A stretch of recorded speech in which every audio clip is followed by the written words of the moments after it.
प्रेम से बोलिए सियावर रामचंद्र महाराज की जय। पवन सुत हनुमान की जय। उमापति महादेव की जय। ओम नमः पार्वती पते हर हर महादेव। परम श्रद्धालु संतजन भक्तजन वृंद, आस्थामयी ममतामयी प्रेम वात्सल्य स्वरूपा माताओं बहनों बेटियों तथा भारतवर्ष के भावी कर्णधार बच्चों, परम मंगलमय परात्परात्मेश्वर अकारण करुणावरालय भक्तवांछा कल्पतरु मर्यादा पुरुषोत्तम भगवान श्री राम के पावन चरणों में कोटि कोटि प्रणाम। आदिशक्ति जगत जननी मां जगदम्बा पराम्बा अग्रेश्वरी सर्वेश्वरी संपूर्ण भुवनेश्वरी मैया के निवासी के पावन चरणों में कोटि कोटि नमन। इस कार्यक्रम के आयोजक नियोजक प्रायोजक संयोजक के तमाम बंधुओं को, जिन्होंने अपनी सच्ची श्रद्धा सच्चा विश्वास सच्चा समर्पण को एकीकृत करते हुए भावनाओं के फूल से आच्छादित करते हुए इस पावन धरा धाम पर राम तथा गंगा लाने का भागीरथ प्रयास किया है, जिसमें हम सभी लोग अवगाहन निमज्जन स्नान कर रहे हैं। ऐसे समस्त भक्तों को सत सत वंदन। इस मंच रूपी नैया के कुशल खेवैया पंडित पवन जी उपाध्याय, जो प्रवक्ता भी हैं विद्वान भी है, कोई दो राय नहीं, आपको सत सत वंदन। मेरे पश्चात आप जिनको श्रवण करेंगे, श्री राधा कृष्ण की विमल वेणु को निनादित करने वाले, साहित्य रसकों की मनोवाटिका को अवसिंचित करने वाले, वात्सल रस के सम्राट, कथा जगत के विराट, देवरिया की धरती से चल करके आए हुए श्री अखिलेश मणि सांडे जी को सत सत वंदन। अभी आप जिनको श्रवण कर रहे थे, मुझे नाम तो नहीं पता, लेकिन वास्तव में बरस ही राम सुजस बरदारी मधुर मनोहर मंगलकारी ऐसे समस्त, चूंकि साहित्य सामवेद से निकला हुआ ये संगीत है साहब, और जीवन का ये प्राण है। ऐसे समस्त भाइयों को सत सत नमन।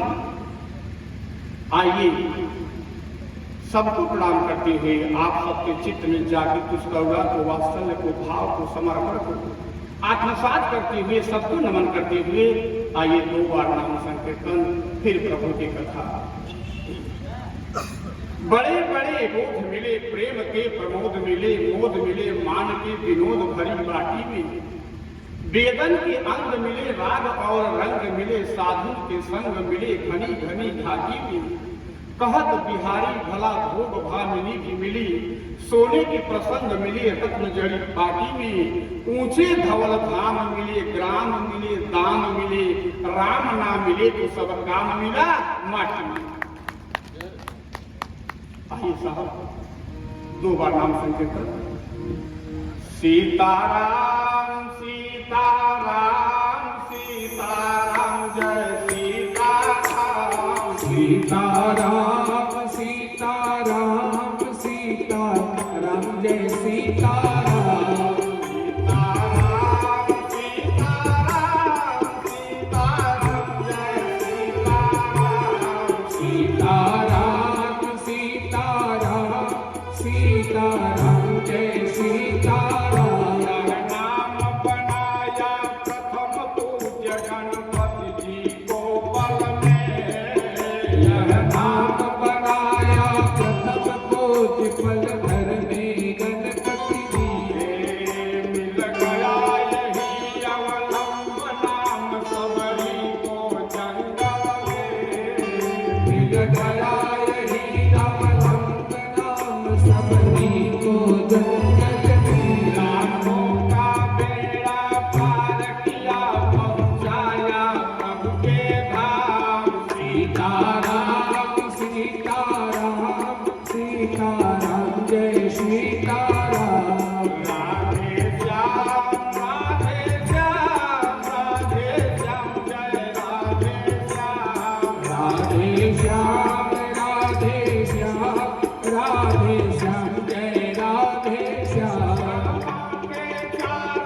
जय हो।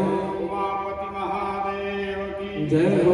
ओम नमः पार्वती पते हर हर महादेव। प्यारे, इस असार संसार में सबको भूख लगी है हो। किसी को प्रतिष्ठा की भूख, किसी को धन की भूख, किसी को क्षुधा निवृत्ति की भूख, लेकिन वह जीव धन्य है साहब जिसे अब जगत की नहीं बल्कि जगदीश की कथा श्रवण की भूख लग गई,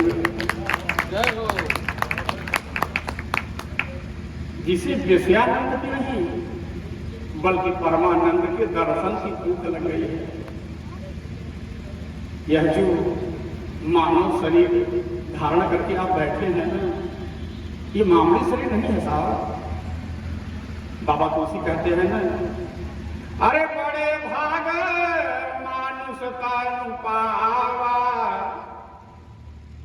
और सुर दूर लाभ सब ग्रंथ गावा और साधन धाम और मोक्ष कर द्वारा और पाई न जो पर लोक सवारा सो परत्र दुख पावई और सिर धुन धुन पछताई और काल ही कर्म ही स्वर ही मिथ्या दोष लगाई। ये बड़े ही महत्वपूर्ण शरीर मिला है साहब। क्या करना चाहिए? देखिए, जिस वृक्ष में प्रधान जी सबको पड़ा, जिस वृक्ष में फल नहीं लगा होता है ना, उस वृक्ष के पास कोई जाता नहीं। अच्छा जाएगा भैया, जिस वृक्ष में फल नहीं लगता, बंझा वृक्ष, तो कोई उसके पास जाएगा? कोई उसे पूछेगा नहीं ना। उसी प्रकार यह मानव शरीर भी एक वृक्ष है। अगर इस मानव शरीर रूपी वृक्ष में फल नहीं लगाना, तो इस मानव शरीर रूपी वृक्ष की कोई कीमत नहीं है, निरर्थक है, व्यर्थ है। आप कहेंगे कि इस मानव शरीर रूपी वृक्ष में कौन सा फल लगना चाहिए? तो बाबा तुलसी कहते हैं ना, अरे देहा धरे कर यह फल भाई, देहा धरे कर यह फल भाई और भजिया राम सब काम बिहाई। ये फल है साहब। सकल सुकृति कर पर फल और सिया राम पद सहज सनेहु। ये फल है साहब। सत्संगत मुद मंगल मूला और सोई सिद्धि सब साधन फूला। ये फल है साहब जो आप प्राप्त कर रहे हैं। बाबा तुलसी एक बार वृंदावन चले गए। वहां उनकी मुलाकात सूरदास से हो गई। सूरदास जी को देखा तो बाबा तुलसी ने कहा, जय श्री सीताराम। सूरदास जी ने कहा, आइए तुलसीदास जी। तुलसीदास जी ने कहा, बाबा हमारी आपकी न तो जान न पहचान न कोई में पूर्व परिचित। पहले मुलाकात में आपने मुझे नाम से संबोधित कैसे कर दिया? सूरदास से बड़ी सुंदर बात कही साहब। कहा, बाबा इस घोर कलिकाल में जिस जीव के जिह्वा से राम का नाम निकल जाएगा वो तुलसीदास ही होगा, वो तुलसीदास ही होगा। वह देह नहीं सव है जिससे और कबहू पर काज निभाया नहीं और रसना कट जाई गिरई मुख से कबहू हरि के गुण गाया नहीं।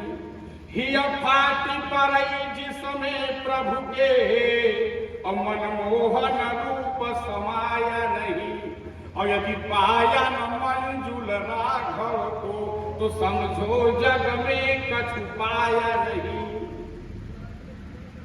और पाएगा कौन? जो उनको जानेगा। जाने बिनु न होई प्रतीति। जो जानेगा, जानेगा कौन? जब समुद्र मंथन हुआ ना, समुद्र मंथन जब हुआ तो देवता और दैत्य दोनों ने मिलकर के समुद्र मंथन किया था। दैत्य चालाक, कपटी, चतुर। दैत्यों ने कहा कि चलिए समुद्र मंथन करते हैं, जब अमृत निकलेगा तो हम लोग देवता कमजोर तो है ही है, इनको 2 थप्पड़ मार करके कलश ले लेंगे और हम लोग अमृत पी लेंगे और देवता अमृत से वंचित रह जाएंगे। ऐसा समुद्र मंथन हुआ। 14 रथ निकला। 14 रथ। श्रीमणिरंभा वारुणी अमिय शंख गजराज कल्पद्रुम धनुधेनु शशि धनवंतरि विश्ववाय। जब 14 रथ निकला तो हाल वही हुआ कि दैत्यों ने झपट्टा मार करके और अमृत का कलश छीन लिया। धनवंतरी जी महाराज जो लेकर के प्रकट हुए। अब तो देवता परेशान थोड़े में लगा रहे हैं, भगवान की शरण में गए। भगवान ने कहा अच्छा घबराओ मत, मैं आ रहा हूं। भगवान ने मोहिनी का रूप बनाकर के माता जी आए और दैत्य मोहित हो गए। अमृत का कलश दे दिया। थोड़ी में समझिएगा। भगवान ने कहा, जो मोहिनी रूप बने थे, कहा कि मुझे अमृत का कलश तो दे रहे हो, लेकिन मैं जैसे वितरण करूंगा, बांटूंगा, तो बाद में कुछ कहोगे तो नहीं? कहा नहीं नहीं सुंदरी, तुम चाहे जैसे बांटो, हमें स्वीकार है। कहा तो दोनों पंक्तिबद्ध बैठ जाइए। एक पंक्ति में देवता, एक पंक्ति में दैत्य बैठ गए। साहब भगवान ने अपने भाव कटाक्ष से दैत्यों को सिर्फ मोहित कर रहे थे और देवताओं को अमृत दिला रहे थे। लेकिन राहु दैत्य वो धीरे से उठा और सूर्य और चंद्र के बीच जाकर के बैठ गया। भगवान उसको भी अमृत पिला दिए। सूर्य और चंद्र ने इशारा किया, भगवान ने चक्र सुदर्शन से सर का धड़ तो अलग कर दिया, लेकिन देवताओं ने एक बात पूछ लिया, ठाकुर सब दर्शी सब अंदर जानी, आप तो सर्वज्ञ हैं, सर्वेश्वर हैं, सर्वरूप हैं, क्या आपको नहीं पता कि ये दैत्य है, ये राक्षस है, फिर आपने इसे अमृत पिलाया क्यों? भगवान ने बड़ी सुंदर बात कही साहब। भगवान ने कहा देवताओं, मुझे मालूम था ये दैत्य है, लेकिन इसने मुझे पहचान लिया कि मैं भगवान हूं, और जो पहचान लेगा उसे अमृत ही मिलेगा, अमृत ही मिलेगा। जैसे आप लोगों ने पहचान लिया, और जरूरी है साहब, हम सब कुछ तो जानते हैं, लेकिन क्या उसको जाना? किसी संत ने कहा ना, एक व्यक्ति से पूछा माता जी कि इस जगत में तुम क्या क्या जाने आज तक? कहा हमने बहुत जाना। कहा क्या? कहा जाना मैंने जाना जननी जनक बंधु और कुल परिवार सब धीरे धीरे जाना है। शत्रु जाना, मित्र जाना और पुत्र और कलत्र जाना और धनपति को जाना, जहां संपत्ति का खजाना है। लड़ना लड़ाना जाना, अड़ना करना जाना और 64 कला का भेद धीरे धीरे जाना है। कितना कुछ जान गया है। संत जी ने कहा बेटा एक बात कहूं। कहा क्या? कहा जाना तूने जाना, अरे कुछ भी नहीं जाना जब उसे नहीं जाना जहां अंत समय जाना है। और जानने का प्रयास किसने किया साहब? आइए एक प्रसंग में चलते हैं। दशरथ जी ने किया। हे महाराज, हम समय के परिधि में रह गए। संचालक महोदय जी बहुत दिन बाद मिला है।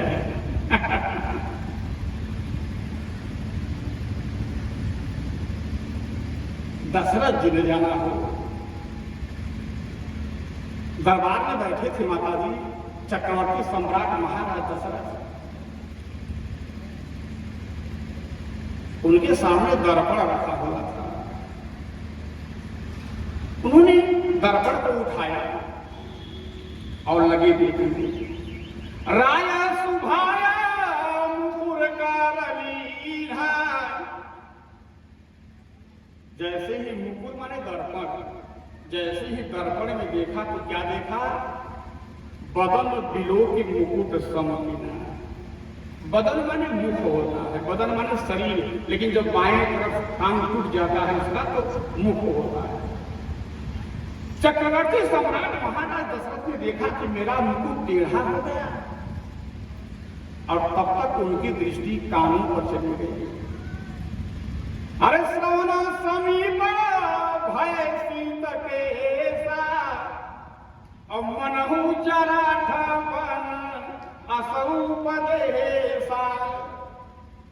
चक्रवर्ती सम्राट ने सोचा कि ओ अब मैं बूढ़ा हो गया हूं, मेरा मुकुट टेढ़ा हो गया है। और सुनिए एक बात, ये मुकुट टेढ़ा जानते हैं इसका मतलब क्या है? मुकुट टेढ़ा सिर्फ दशरथ जी का नहीं हुआ है साहब, ये मुकुट टेढ़ा हम लोगों का भी होता है।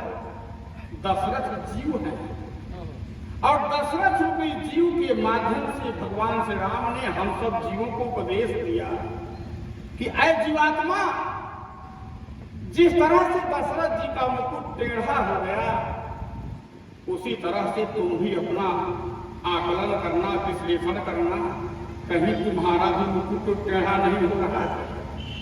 और मुकुट टेढ़ा मतलब आपका आदेश, आपका परमादेश, आपकी इज्जत, आपकी आबरू, आपकी पूछ, आपका समर्थन, आपकी संस्कृति परिवार में लोग कीमत कर रहे हैं कि नहीं कर रहे हैं। अगर नहीं कर रहे हैं तो जान लेना कि मेरा मुकुट टेढ़ा हो गया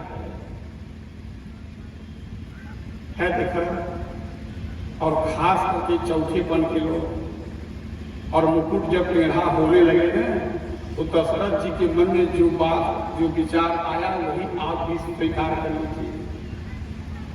सच बात है वो। एक बुजुर्ग जो अपने जीवन की सारी कमाई अपने परिवार में, पुत्र में, पत्नी में, सगे संबंधी, भाइयों, बंधुओं में लगा दिया, लेकिन जब वह परिवार में अमर्यादित, निरादरित, बात बात पर डांटा जाने लगा, ठुकराया जाने लगा,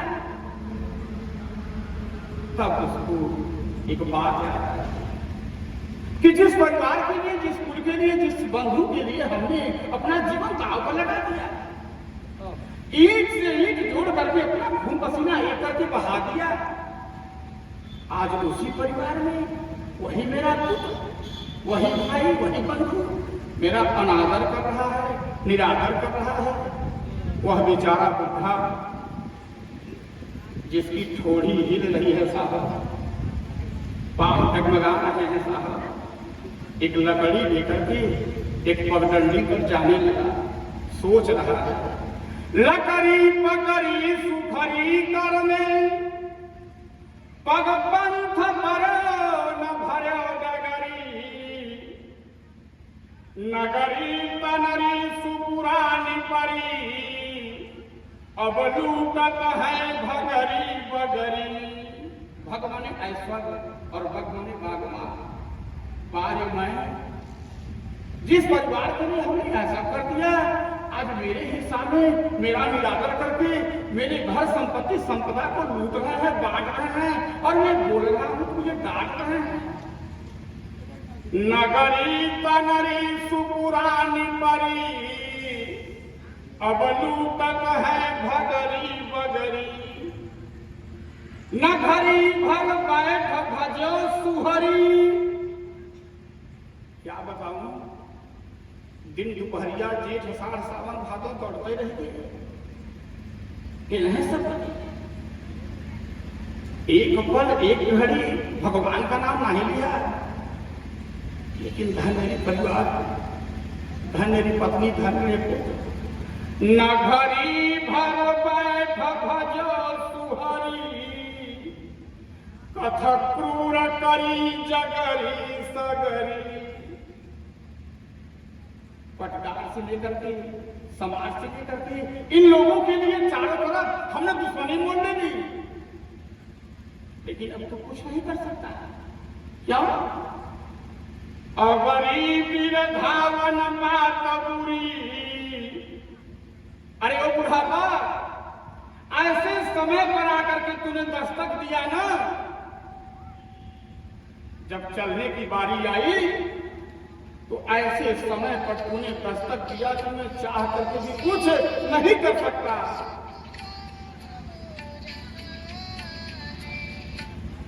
न घड़ी भर बैठ भजो सुहरी, कथ क्रूर करी जगरी सगरी।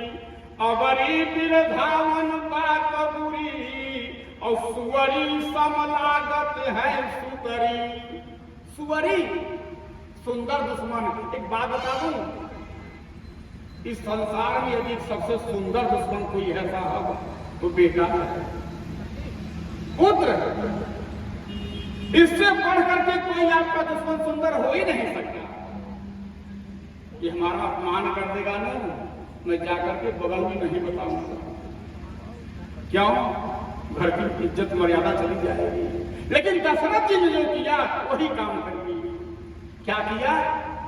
अरे श्रवण समीप भय सीत केसा, कानों के बाल सफेद हो गए, इशारा कर दिए, ऐ पके आम हो गए हो, गिरने के कगार पर हो, संभल जाओ। लेकिन भाई संभले के भाई बुढ़ापो कम नहीं है। कहन बाल भले सफेद हो जाएगा, गाड़ी का तो चला गया कहा बाल सफेद हो जाएगा तो हम डाई से रंग लेंगे, लेकिन नहीं, कुदरत के इंतजाम का सम्मान कीजिए और बालों की सफेदी को न बदनाम कीजिए। ये सृष्टि तो जवानों की चीज है साहब। बुढ़ापे में आप सिर्फ बैठकर राम राम कीजिए, बुढ़ापे में बैठकर आप राम राम कीजिए। और कहां जाना है आपको?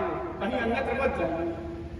माता जी अगर बहू अपमान कर रही है तो कहीं मत जाइए, एक काम कर लीजिए बस। राम कथा मंदाकिनी और चित्रकूट चितचार, तुलसी सुभग स्नेह बन सिया रघुवीर बिहार। अपने चित्र को चित्रकूट बना लीजिए घर में ही, और भगवान राम के नाम को मंदाकिनी नदी बना लीजिए साहब, और उसके प्रेम, नाम रूपी प्रेम में अपने चित्त को लगा दीजिए, बिहार करवाइए, वही भगवान प्रकट हो जाएगा। कहीं जाने की आवश्यकता नहीं है। लेकिन दशरथ जी के मन में एक बात आया, देखा भाई आप आए हैं तो कुछ लेकर के जाइए।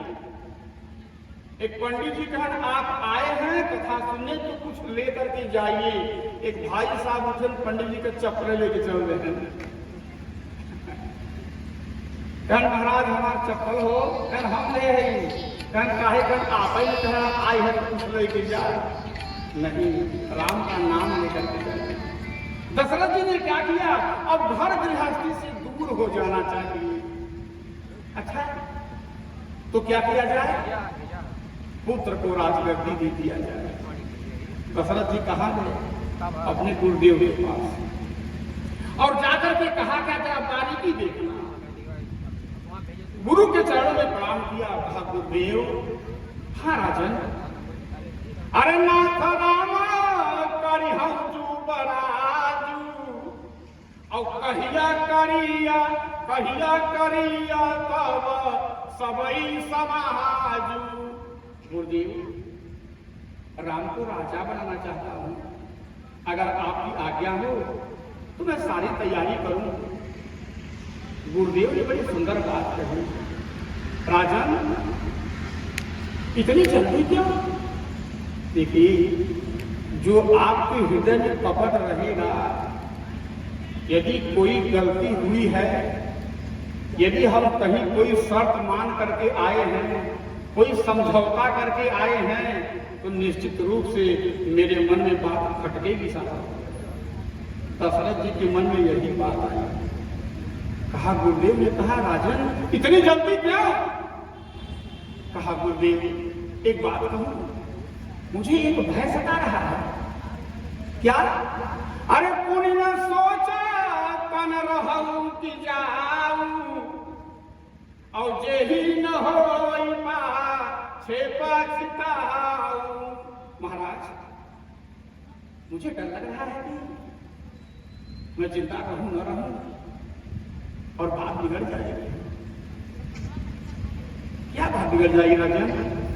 गुरुदेव मैं राम को राजा अपने सामने बनाना चाहता हूं। अच्छा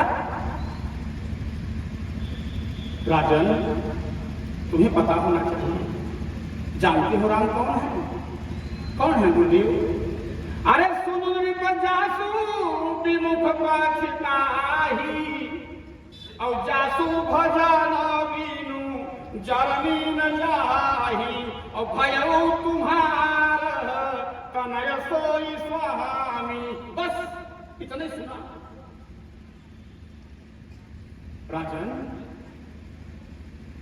जो तुम्हारे पुत्र होकर के आए हैं ना, ये जानते हो कौन है? ये ब्रह्मांड नायक, अनंत कोटि ब्रह्मांड नायक, मर्यादा पुरुषोत्तम राम, ये तुम्हारे पुत्र जो बनकर के आए हैं, ये परमपिता परमेश्वर है राजन। जिनसे जीव विमुख हो जाता है तो उसके हृदय की जलन शांत नहीं होती, वही तुम्हारे पुत्र होकर के आए हैं। ध्यान देना। लेकिन आदत के ही तरह ही चेतु। दशरथ जी ने आधी बात तो सुनी, भयउ तुम्हार तनय सोई स्वामी, लेकिन गुरुदेव की अर्धानी को नहीं सुना। क्या गुरुदेव कहने वाले थे? राम पुनीत प्रेम अनुगामी। गुरुदेव कहने वाले थे राजन, जो तुम कार्य करने जा रहे हो ना, वो तुम्हारा पूरा नहीं होगा। कारण क्योंकि राम पुनीत प्रेम अनुगामी, राम पवित्र प्रेम के पीछे चलने वाले हैं राजन, और तुम्हारा इस समय जो काम है वो अधर्म मूलक है, स्वार्थ मूलक है। लेकिन दशरथ जी ने पूरी बात नहीं सुनी। अच्छा परम पुनीत प्रेम है किसका? परम पुनीत भरत आचरण, पवित्र प्रेम भरत का है। गुरुदेव ने इशारा किया राजन, तुम जिसके खिलाफ काम करने जा रहे हो वो जानते हो कौन है? वो भरत जी हैं, जिनका पवित्र पावन प्रेम है, और पवित्र पावन प्रेम के अनुगामी राम है, और राम तुम्हारे कार्य को संपादित नहीं होने देंगे। लेकिन अधूरी बात, अधूरा जन्म हमेशा घाटे का होता है। आधी बात सुने दशरथ जी। अब देखिए इनके मन का पाप, वहां से चल दिए। कहां गए? दरबार में। मन में जो बात खटकी थी, क्या खटक रही थी? कैकेयी नरेश की पुत्री कैकेयी से जो विवाह हुआ था साहब, इसी समझौता पर हुआ था कि जो इससे पुत्र पैदा होगा वही राजगद्दी पर बैठेगा। आज दशरथ जी क्या कर रहे थे? आज राम को राजा बना रहे थे। भरत ने निहाल जब दरबार में पहुंचते हैं तो क्या कहा? अरे जौ पाचाही मत लागई का करऊ हरसी राम ही कहा, ऐ पंच परमेश्वरों, तुम लोग तो जानते हो, अगर तुम लोगों को अच्छा लगे तो मैं राम को राजगद्दी पर बैठा दूं। जाओ, यानी समझौता हुआ है। जब कैकेयी दशरथ जी महाराज को डांटने लगी, भारत की राउर पूत न होनी, आपकी कैसे हिम्मत हो गई महाराज, मेरे पुत्र भरत को गद्दी पर नहीं बैठा रहे हैं, राम को क्यों बैठा रहे हैं, क्या समझौता किया था आपने? तब दशरथ जी ठंड पड़ गए। क्या कहा? लोभन राम ही राज कर और बहुत भरत पर प्रीत, अरे मैं बड़ छोट विचार जिया करत रहूं निपनी। महारानी, मैं जानता हूं, मैं अच्छी तरह जानता हूं महारानी, लेकिन मैं थोड़ा सा विचार कर रहा था कि राम बड़ा है। बड़ा क्या है महाराज? रघुकुल की रीति तो यही है ना, रघुकुल की परंपरा तो यही है ना कि जेठ स्वामी सेवक लहु भाई, यह दिनकर कुल रीति सुहाई। जब ये परंपरा चली आ रही है तो विचार क्यों? विचार इसलिए कर रहे हैं आप कि आपने जो समझौता किया है सफर, अब आप उसने फिर बदल कर रहे हैं। तीसरा प्रमाण, जब सुमंत को राम को छोड़ करके सुमंत जी चले अयोध्या के लिए, तब सुमंत की आंखें सजल हो गई। कहा, अरे बाप रे बाप, ये हमने क्या कर दिया? महाराज दशरथ ने मुझसे पूछा था, मंत्री जी क्या इस शर्त विवाह कर लूं? काश मैंने कह दिया होता। अरे मन अवसर चूका और अजहू नहीं होता तो टूका। लेकिन राम तो राम है साहब, राम तो सत्य पर चलने वाले हैं, राम लोभी नहीं है। ढाल में ढले समय की, शास्त्र में ढले सदा, सूर्य थे मगर सरल दीप से जले सदा। ताप में तपे समय की और स्वर्ण से गले सदा। राम ऐसा पथ थे जिस पे राम ही चले सदा। राम ऐसा पथ थे जिस पे राम ही चले सदा। दशरथ जी महाराज की मनसा पूरी नहीं हुई। गुरुदेव ने कहा कि बेग बिलंग न करिय निपा साजिए सभी समाज। कहा दिन तारीख, कहा सुदिन सुमंगल अबहि जो राम हो। और राम जी कहा जब गए गुरुदेव कि राम तुम्हारे पिताजी तुम्हें राजा बनाना चाहते हैं, कहा गुरुदेव तो मैं क्या करूं? कहा राम करहु सब संयम आजू, आज नियम व्रत उपवास से रहे, खाए पिए मत। कह महाराज काहे बदे?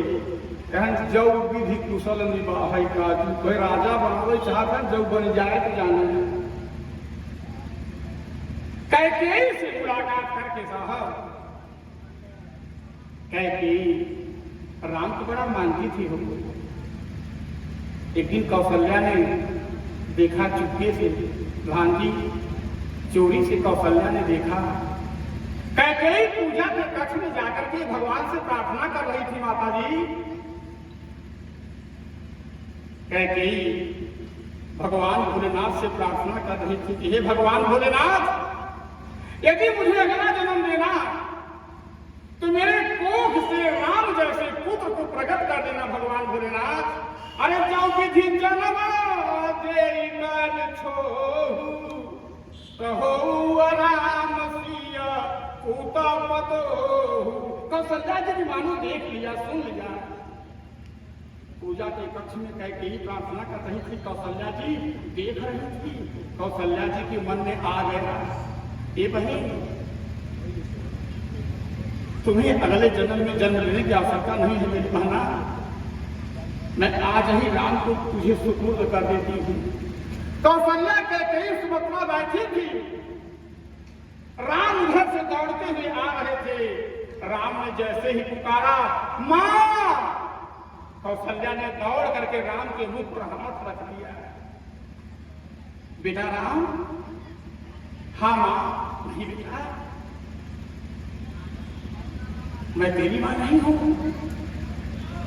तब मेरी मां कौन है?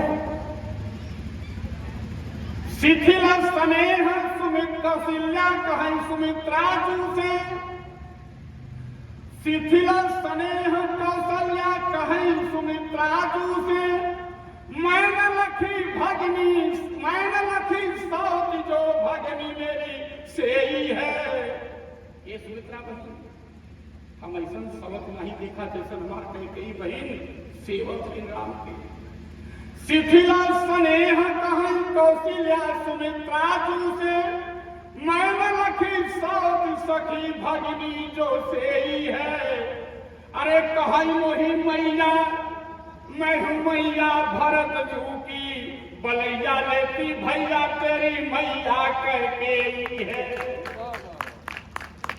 राम, तेरी मां कैकेयी है, लेकिन वही कैकेयी जब राम को वनवास दे देती है और राम जब कैकेयी के पास जाते हैं और कहते हैं मैया,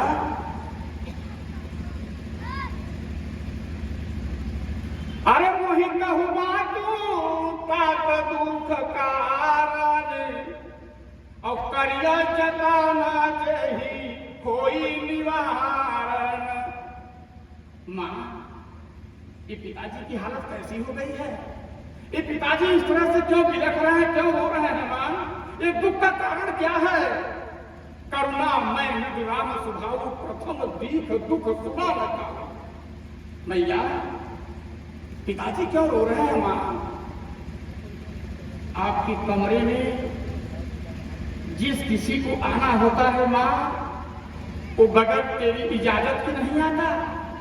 लेकिन अगर ये दुख स्वरूप अतिथि अगर आपके कमरे में आया है, तो ये दुख स्वरूप अतिथि कौन है मां? मुझे बता दो दे। कैकेयी ने कहा राम, सुनना चाहोगे? हाँ मां, तेरे पिताजी से मैंने वरदान मांगी थी। क्या मां? तेरे पिताजी से मैंने वरदान मांगी थी कि तापस भेष विशेष उदासी 14 वर्ष राम वनवासी। कहा मां, तुम मुझसे कुछ छुपा रहे हो? कहा नहीं राम, सच बात है। कहा मां, कुछ छुपा नहीं है। कहा तो सुन, मैं तेरे पिताजी से एक वरदान और मांगी हूं। सुना हूं प्राण प्रिय भावक जी का, देहु एक बार भरता ही टीका। राम जी रो पड़े। कहा धन्य है मां। अरे सुन जननी सोई सुत बाण भागी। और जो पी तुमा तू बचन अनुरागी। तनाय मातु पीतु तो निहारा। और दुर्लभ जननी सकल संसारा। मां, धन है तू मेरी मां है। आज कम से कम मैं तेरे मन का, तेरे विचार का मुझे एक काम तो मिला। मां, मैं सहर्ष बन जाऊंगा। और जब साहब राम जी कौशल्या के पास पहुंचते हैं, कौशल्या के पास जब पहुंचते हैं और कौशल्या ने जैसे ही राम को देखा, कहा बेटा राम। दौड़ करके कौशल्या ने राम के मुख को चूम लिया। बेटा राम, तात जाहु बल बेग नहाहु। जो मन भाव मधुर कछु खाहु। ए राम, आज तेरा आज तिलक होने वाला है बेटा, जाकर के स्नान कर ले और जो कुछ मन में आवे खा ले, क्योंकि फिर मौका नहीं मिलेगा। तब राम जी ने कहा मां, पिताजी ने मुझे राजा बना दिया। राजा बना दिया? हाँ माँ, मैं राजा हो गया। मैं बड़ा था, पिताजी ने मुझे बड़ा राज्य दे दिया है। और मैया, मेरा भाई भरत छोटा था ना, उसे छोटा राज्य दिया है। बेटा, मैं समझी नहीं, कैसा बड़ा राज्य, कैसा छोटा राज्य? राम जी ने कहा, मां, अरे पिता दीन हो मोहि कानन राजू।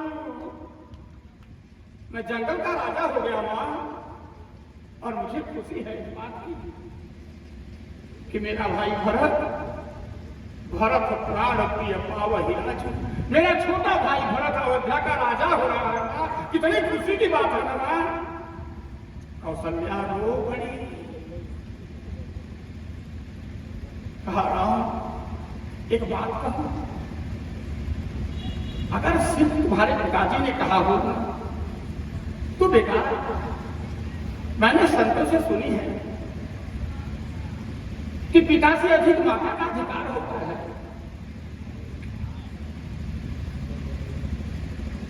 पितुर्वसुना माता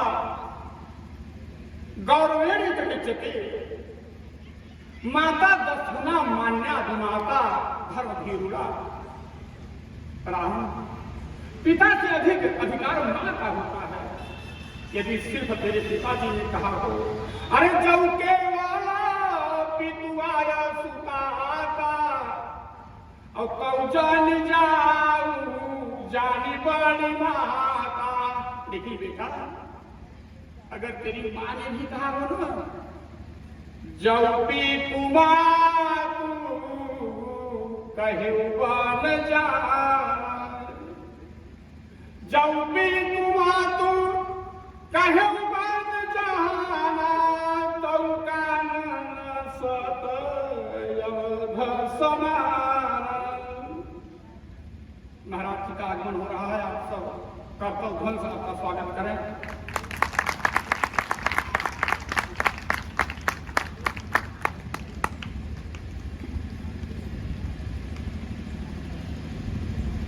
प्रेम से बोलिए सिया रामचंद्र महाराज की।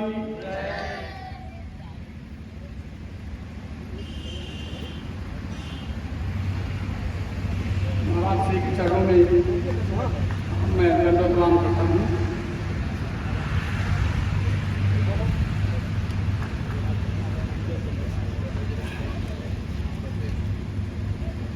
कौशल्या जी ने कहा, राम बेटा, अगर तेरी मां और तेरे पिता दोनों ने कहा है ना, तो तू बन जा बेटा। लेकिन एक बात है राम,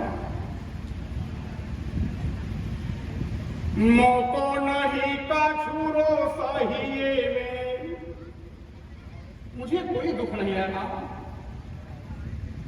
पुर के सावल होगा जो दोष धरेंगे, और कई के न कछु अपराध, लिखे विधि अंत न टारे करेंगे। बिंदु यही एक शासती है, कछु और अनर्थ के वज्र पड़ेंगे। और राम तिहारे सिधारत ही महिपालहु मोहि अनाथ करेंगे। राम, तेरे जाने के बाद तेरे पिता नहीं रहेंगे। आइए साहब, इसी प्रसंग को कल आगे बढ़ाया जाएगा। चंदन जी ने हमें भी 10 मिनट का और समय दिया है। एक छोटी सी कथा आपके सामने रख रहा हूं।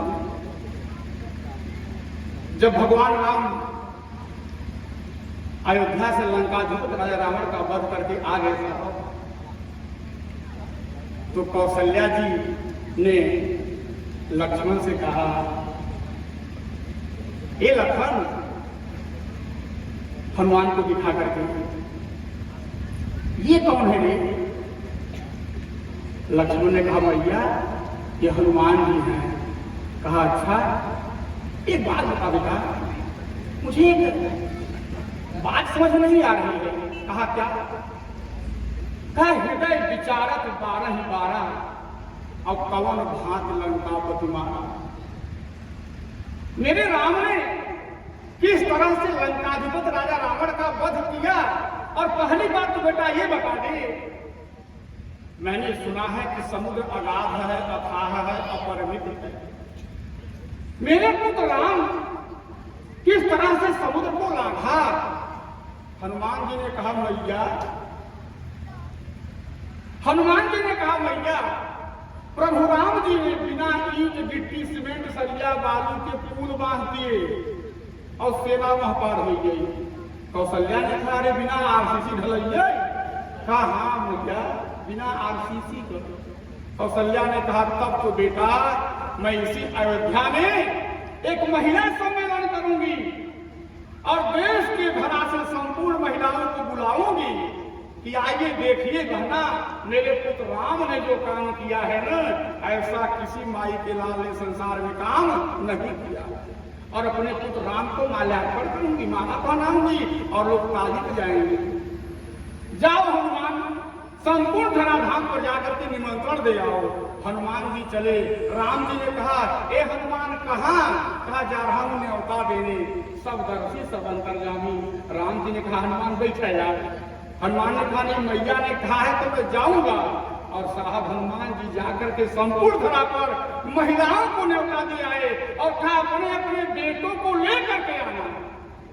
अब बहुत बड़ा पंडाल लगा जैसे आप सब लगवाए हैं, कुर्सी मेज सब लगा, सब महिलाएं आकर के बैठ गई।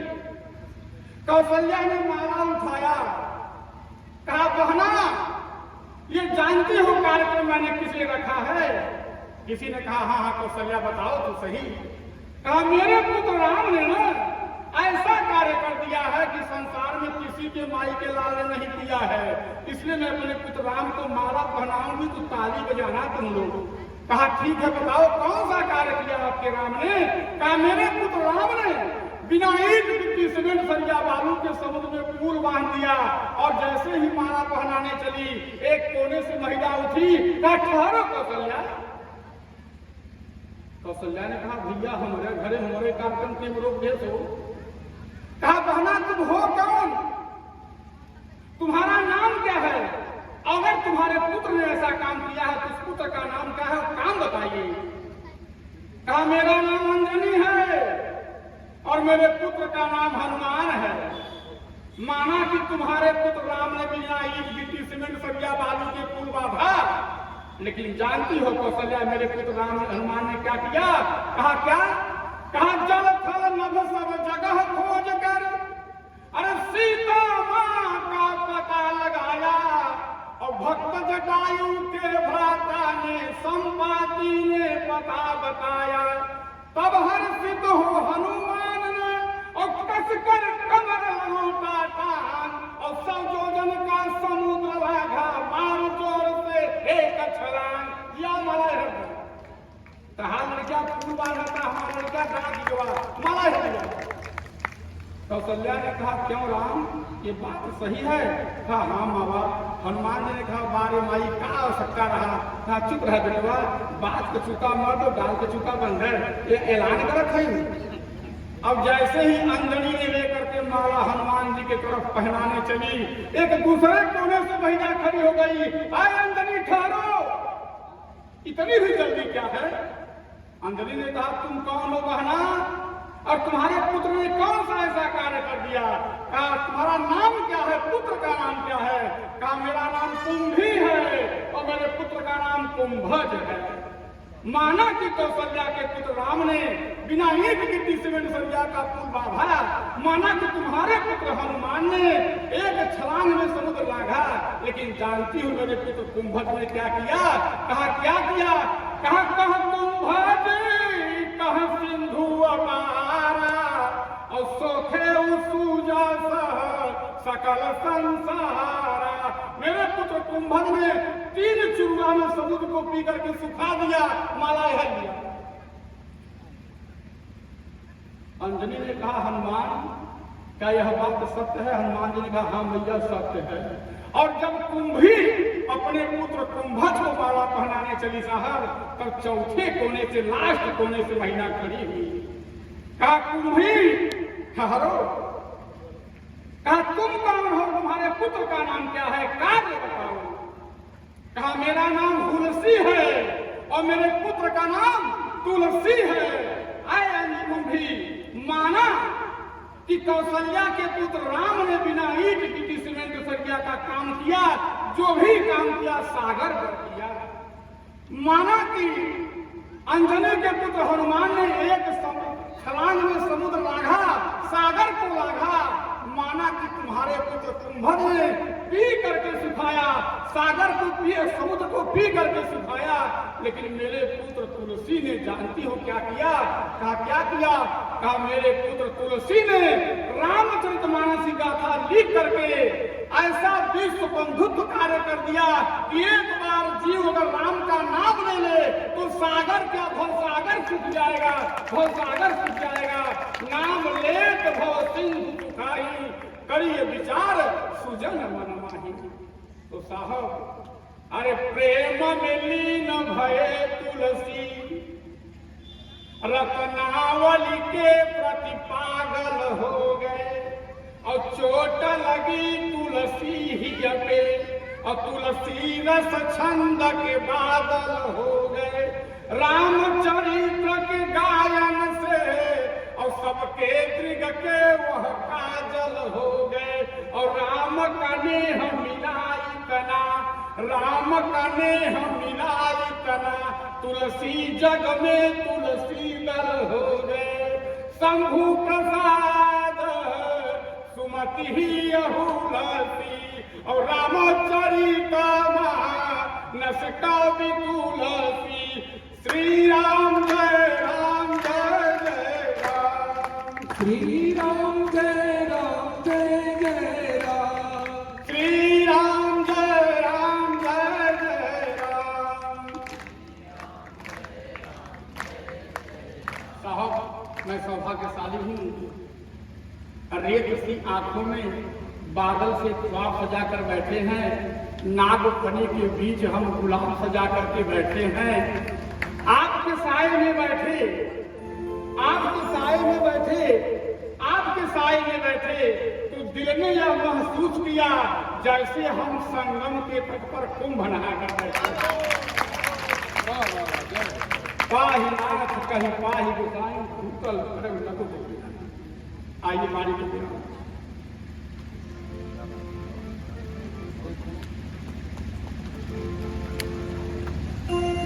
बहुत बहुत धन्यवाद महाराज जी। अभी